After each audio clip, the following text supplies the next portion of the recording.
could I do? However, on the third day, out of an abundance of caution, I kept my lunch at my desk. I got up to take care of some business down the hall, and when I came back, yep, my lunch was gone. Unfortunately, that didn't help me narrow it down much at all because my desk is centrally located, so everyone's constantly passing by. At that point, there was no possibility of the theft being arbitrary, so I approached HR and filed a complaint. Their response, practically verbatim, was, "Employees' lunches are their personal property, and the company is not responsible for lost or stolen personal items." The following day, my wife packed a cream-based soup that really had to be refrigerated.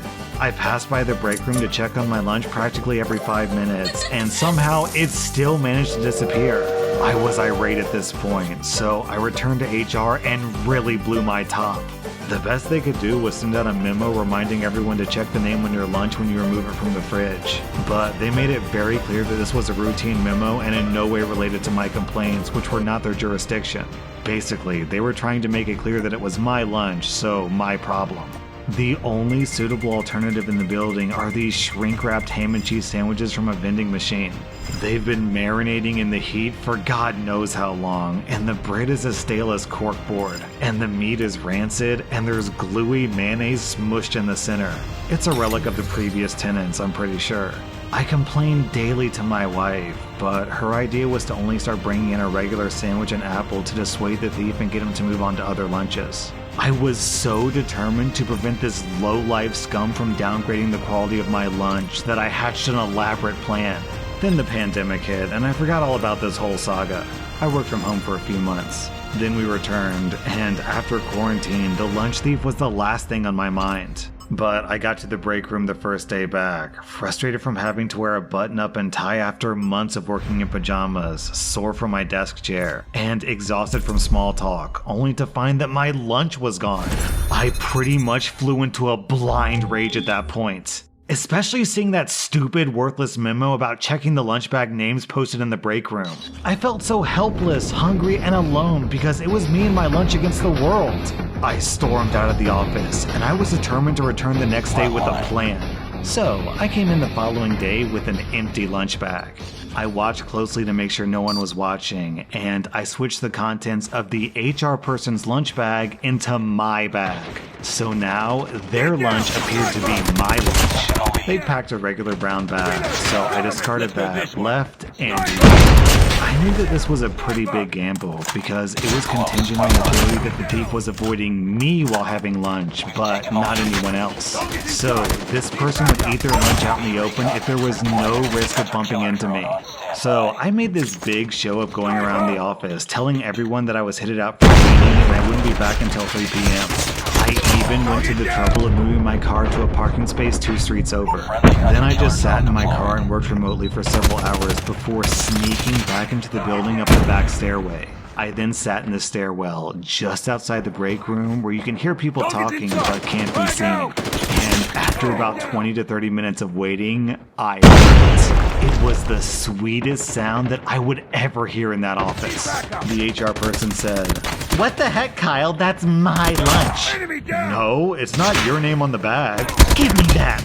"Yeah, why don't we head to my office for a chat?" The HR rep later called me into her office as well, and they said that they were aware of my break room hijinks.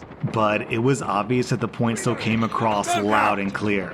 The HR person warned me that it was a violation of policy to move another employee's lunch. It took every ounce of my self-control to keep from shouting, "I thought that our lunches were our personal property and the company wasn't responsible for them being lost or stolen." The HR person told me they'd located the thief and things would be handled accordingly. But forget about what HR did. Kyle's status as the lunch thief was revealed to the entire break room. So word quickly spread that he was the person who had been stealing everyone's lunches earlier that year, and now he was the office pariah. He was also in line for promotion. That promotion is definitely off the table. Also, I earned brownie points around the office for exposing Kyle. At the end of the day, though, I didn't do this for the credit or even the sweet, sweet, sweet revenge. I just did it to get my lunches back. OP, I think what HR really meant to say was, HR's official policy is that it's not a problem until it directly affects me or my boss. So go f*** yourself. Also, down in the comments, we have this story from Damon C. witnessed a similar issue. Some poor soul had his lunch taken daily, and he did make the rounds and try to get to the bottom of it. Less than a week later, I was sitting in the boardroom, and I hear this weird kind of siren go off. It wasn't like a loud siren, it was more like the type of sound that people use for a text notification.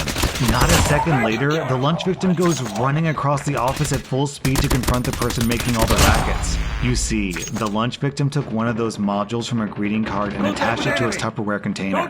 So when the Tupperware was opened, it played this really obnoxious sound and a birthday greeting. When the thief took off the Tupperware lid, he damaged the closing module so the sound couldn't be turned off until the machine was destroyed. I never found out the outcome because I was only there for a few days more, but I thought the idea was brilliant. And then beneath that, we have another story from Noah PhD. I worked in Houston, Texas as a contractor for 6 months. I was renting a room, and I didn't really have access to a kitchen, so I used a meal prep service.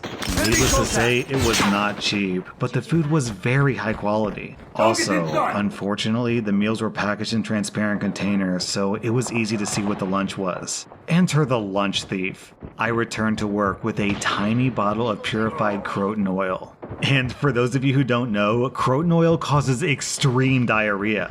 On one of the thief's favorite lunches, which routinely got stolen, I added 2 drops of croton oil. Naturally, my lunch got stolen, so I had to get fast food. Later that day, some guy in a meeting suddenly stood up and bolted for the door. He didn't even make it out of the conference room when an explosive bout of diarrhea occurred to the total disgust of everyone else in the meeting. Croton oil has that effect on people. Naturally, he accused me of trying to poison him, which led to the peculiar circumstance of him trying to explain how exactly he was eating my lunch. I just played dumb, and there was nothing anyone could do about it. It turns out, 2 women on the same floor were pumping breast milk during the day, and someone was stealing and drinking that too, which this douchebag got blamed for, probably rightfully so. This guy was written up and he quickly quit when he realized that he was completely ostracized by his coworkers. The company even renewed my contract a few weeks later, and there was 0 problems with lunches being stolen from that point forward. My manager asked me, point blank, off the record, if I had really done the deed. And I just said, I have no idea what you're talking about. That was r/revenge, and if you like this content, be sure to follow my podcast because I put out new Reddit podcast episodes every single day. Welcome to r/, a podcast where I read the best posts from across Reddit. Today's subreddit is r/entitled parents, where an entitled mother lets her kid's finger get chopped off.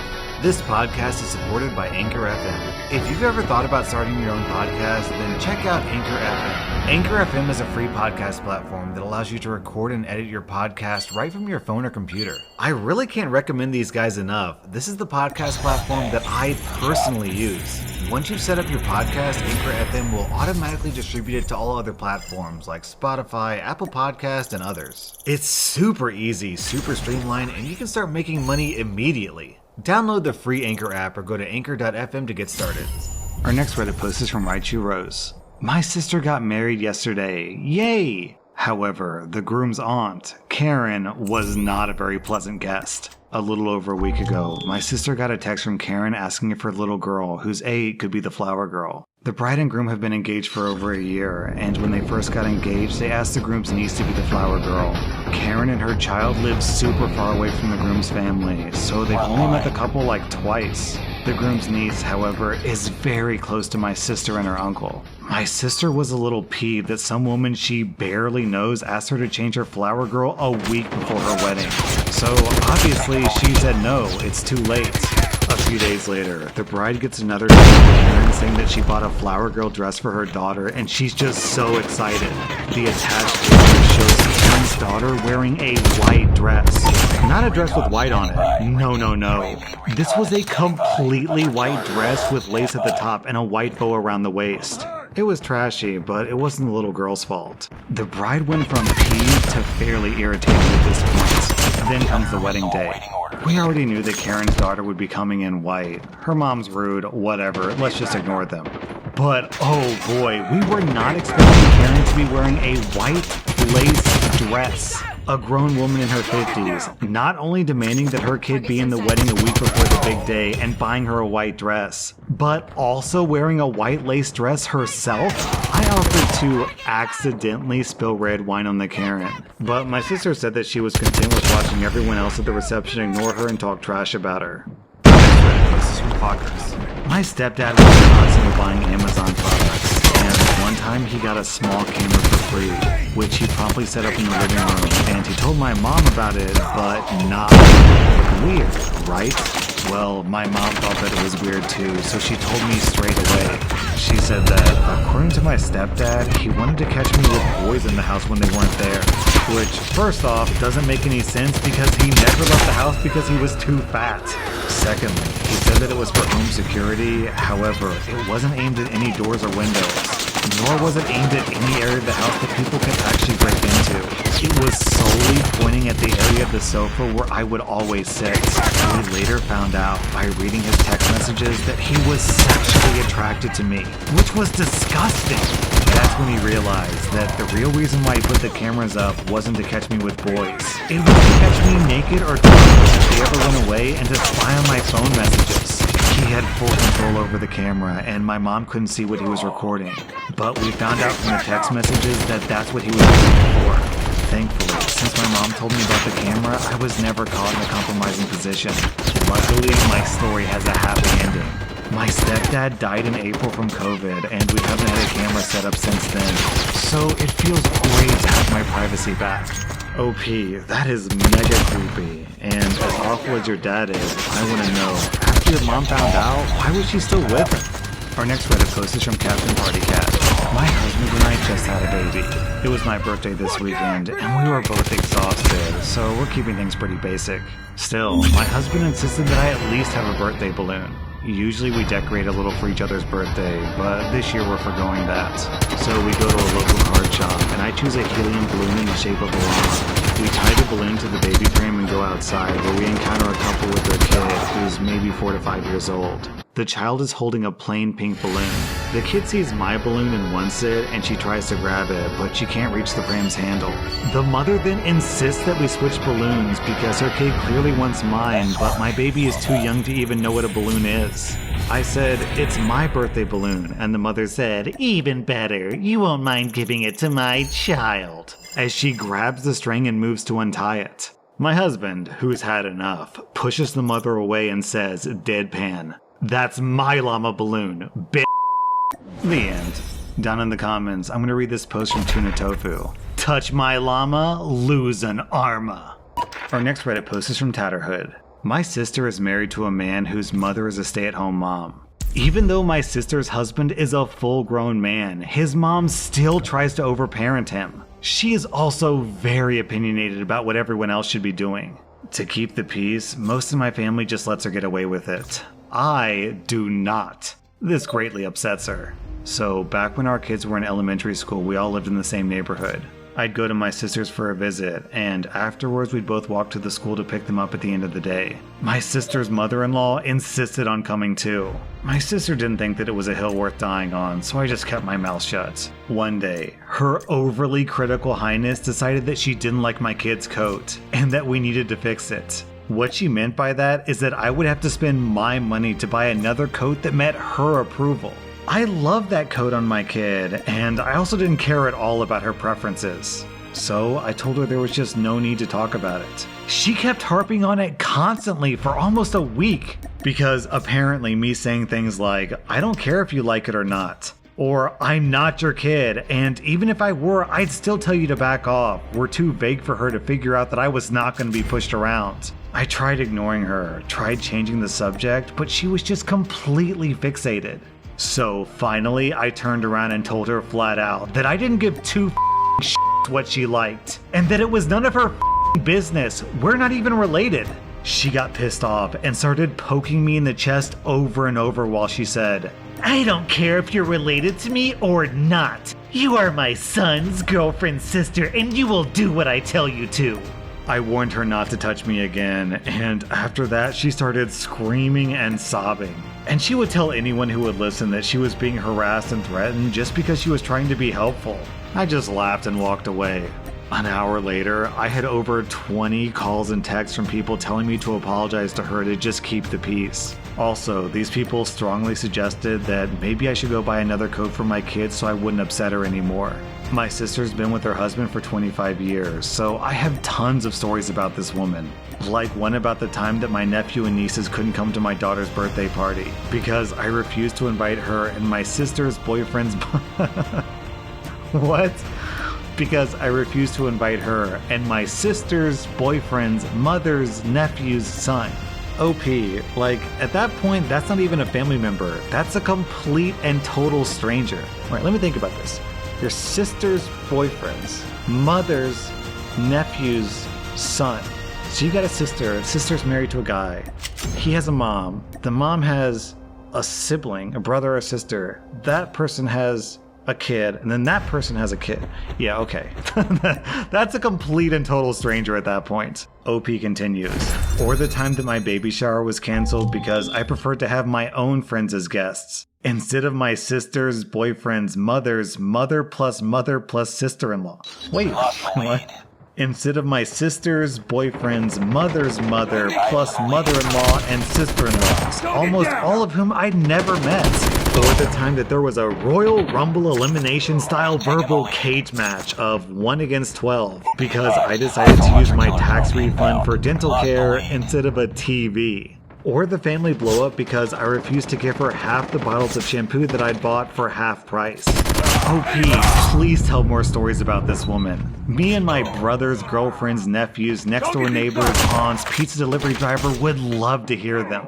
Our next Reddit post is from Maidboxer. I worked for a research facility that funds clinics handling patients within our area of expertise. To celebrate our first completely funded sites, we decided to create t-shirts to commemorate our success. I was tasked with designing the t-shirts and having them printed and produced for our next conference. I secured a local printer to produce the shirts, and when they were completed, I went to the printers to pick them up. When I got there, the workers said they had to prepare and wrap the t-shirts, which would take a few minutes, so I could wait in the lobby.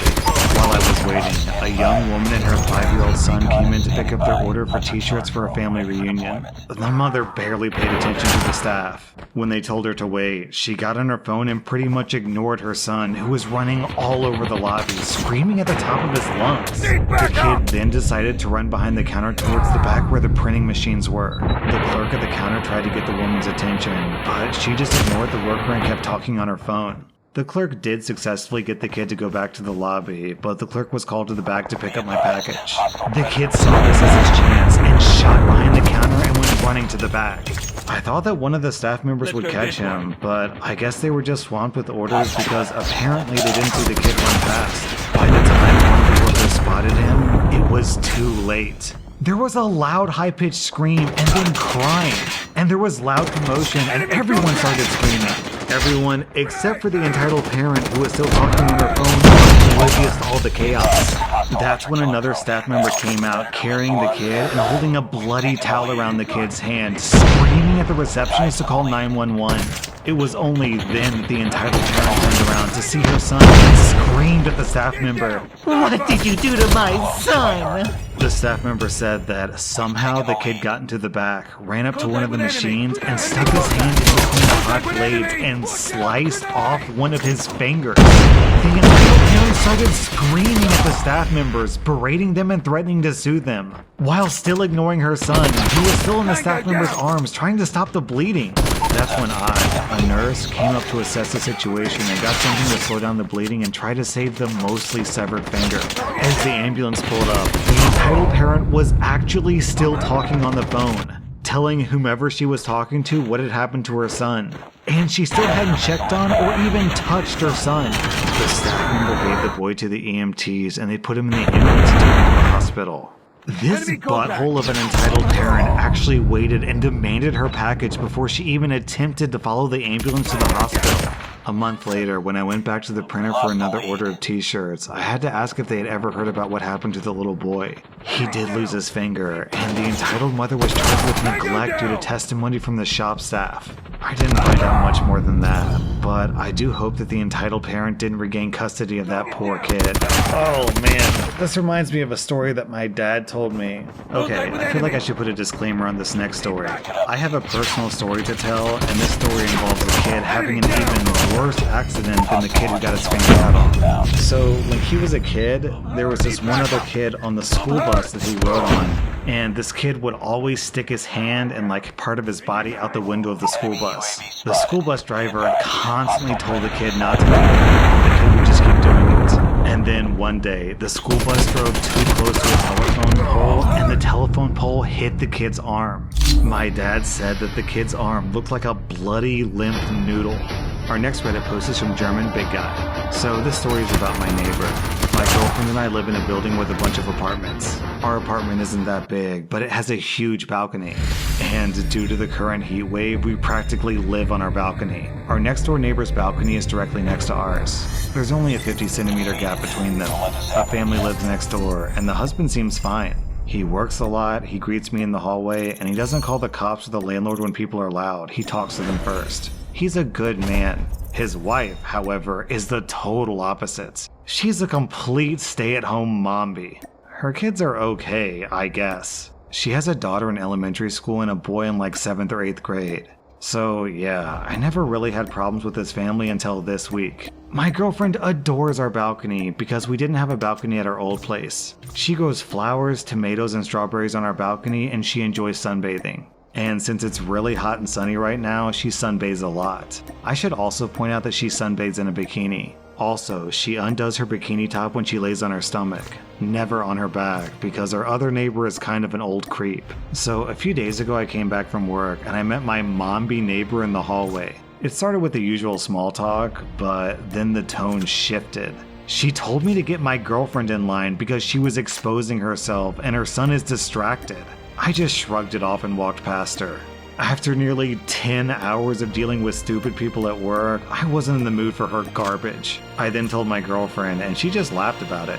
She told me that she noticed a neighbor boy watching her when she was on the balcony, but she didn't think too much of it. Well, I took my neighbor's advice. My brother is a carpenter, so I asked if he could build a screen for me. Basically, it was just a big plate that would prevent my neighbors from looking at my balcony. He said sure and installed a screen for me. Well, today I was talking to my neighbor on the other side, the creep, and he said that he talked to the momby, and she seemed pissed that I put the screen up because it's not very neighbor friendly and that it's rude. Well, come on lady, pick one. If you can't control your kid, then I'll gladly take that burden off of you. I talked to the husband and he's okay with it. He told me that his wife is too nosy anyway, and that she's probably just jealous of my girlfriend, and that he's talking to his son about respecting women. So yeah, my story doesn't have some big explosion. It's just a momby Karen who thinks that my girlfriend has to dress like a nun because her 13-year-old son hit puberty. And then OP posted an update. Okay, so I kinda have a minor update which isn't worth its own post. The momby actually apologized to me and my girlfriend. Yeah, it was a half-hearted apology, and yeah, her husband made her do it. But still, I take that as a huge win. So I'm now enjoying the privacy of my own balcony. And to all the people who suggested that we passionately hug each other on the balcony to piss off my neighbor, we're thinking about it. Yeah, OP, I'm imagining your creepy neighbor next door down in the comments being like, oh, you know what you guys should do? You should have naked, passionate hugging just all day on your balcony. Yeah, and your girlfriend should invite some of her friends over too. Just have this big, wild orgy of hugging on the balcony. I'm sure that would really teach your neighbor a lesson.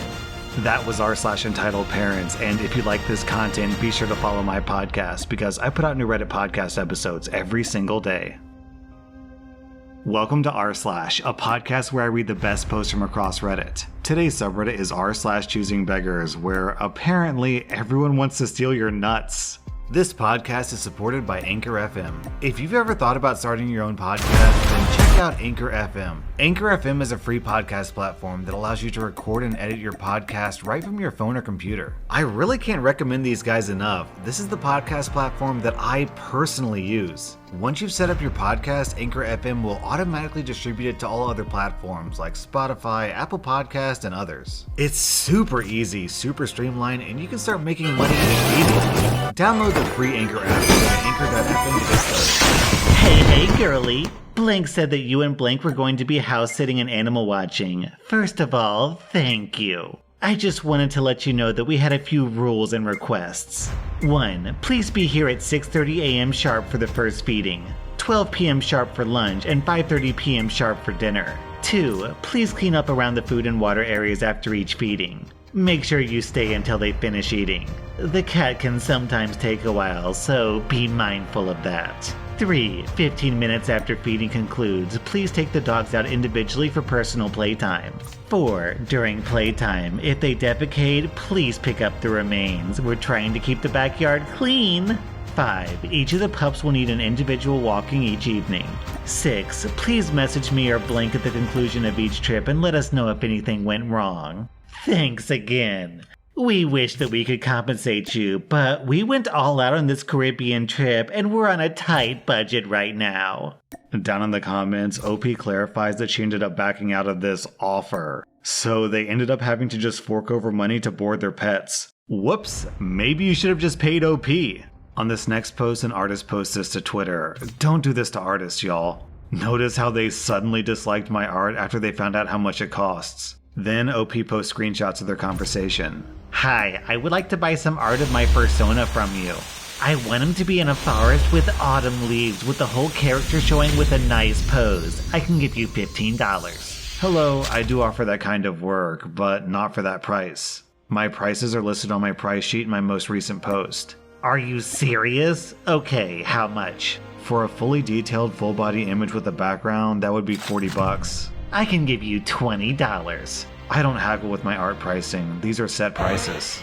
But your art isn't even worth that much.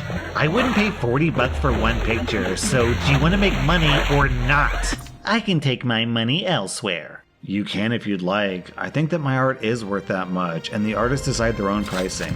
Have a good day and thanks for your interest. You're just a B-word and you can't understand when people are struggling. Plus, it's my birthday next week, and you can't even give me a discount. I don't appreciate you calling me names, so I'll be blocking you. I don't do discounts for birthdays, especially for strangers who curse at me. No, wait. Okay, so just in general, I try not to tell people what they do and they don't need. But if you're really struggling with money, then getting a drawing of your fursona should be pretty low on your priority list. On this next post, a gardener made a post on a local Facebook group. Potatoes or blackberries, anyone? My crops have just come in, which was a nice surprise since I just moved here. I've been putting lots of work into these fruits and vegetables. Tending to the beds, using non-toxic repellents, even singing to them at night. Then all of a sudden, boom, fresh fruits and veggies. I'm a little hesitant to say pick whatever you want because a woman tried to back her truck up to my house and pull out my entire blackberry bushes. So I don't know, give me maybe like $5 and you can fill up a tin. I just really don't want to have someone try to steal my entire bushes. The woman said, "Free is free," and she called the cops on me. Thankfully, the cops handled it beautifully. But she made a whole scene in front of my kids, who had been so excited to help people pick ripe blackberries. So thanks, Heather, for trying to steal someone's entire garden because you got offered a few berries. This logic is so stupid. Okay, so go ahead, you can get anything from my yard for free. Ha! I've got you! Your house is in your yard, so I'll take your house for free, thank you. And if you've got a problem with it, I'm calling the cops. Like, does this lady think this logic actually works? Also, down in the comments, we have this story from Disco Stew. Something similar happened to my grandparents. They have a giant blueberry patch on their farm, and they told a few locals they could come pick what they'd like. The next day, a horde of Amish people showed up, picked every single bush completely clean. As in, legit, they didn't leave a single berry, and there were hundreds of thousands of them. Then, the next week, they sold off all the berries for a profit. Infuriating. Okay, so apparently this type of thing is fairly common because we have this story from Maya Maniac. That happened to my parents as well. They had lots of different fruits and told my neighbor to take a bowl full of cherries because there was no way that we could eat it all. A day later, a different neighbor showed up and they picked everything. Everything. All the strawberries, blackberries, plums, cherries, even the apples that weren't finished growing yet. They took everything, and then they had the nerve to show up to our door selling us the jam that they made from it. They didn't even offer a free bottle or an apology. They just wanted to sell us what they sold. Disgusting. And here's yet another story from Mogget Bog. When I was a kid in Texas, there was a lot of pecan trees in the suburbs around my city, and a few different companies would buy locally harvested pecans by the pound. We had 5 giant pecan trees in our front backyard, and picking up the nuts every day after school was my daily chore. I would fill up 5 or 6 burlap sacks during the week, and we would take them to sell every weekend. That's how we paid for Christmas presents every year. At least once a week during pecan season every year, I would come home from school before my parents got home from work. And there would be this absolute Karen in our front yard with her car backed up onto our lawn, with her trunk full of our pecans. She would then proceed to cuss me out and threaten me if I told her to stop. I was 9 at the time. At first, my parents didn't believe me until I went out and took pictures of her with a disposable camera. When we got the pictures developed, I was finally able to show my parents that there really was a crazy lady stealing our pecans and threatening me. So my mom stayed home for a few days until the lady showed up again and then called the cops on her. She ended up getting a trespassing and misdemeanor theft charge. The next year she started showing up again, and my mom called the cops again. And the craziest story of all comes from Gastronomib. My grandparents had a small almond grove on the property. Not an orchard per se, just 10 almond trees. Those trees made them a modest amount of money due to the nuts and also the almond blossom honey from the bees they kept. Plus, the trees had beautiful flowers. One year, someone broke down 2 of our fences and came onto our property with commercial nut harvesting equipment. We came back from church and saw these huge tire tracks had ruined our backyard. We looked at the trees and all the nuts were gone. One of our trees had even been knocked over. No one had any idea how they could have done it. The next year, my grandfather was ready for them. As soon as it was harvesting time, he refused to leave the house.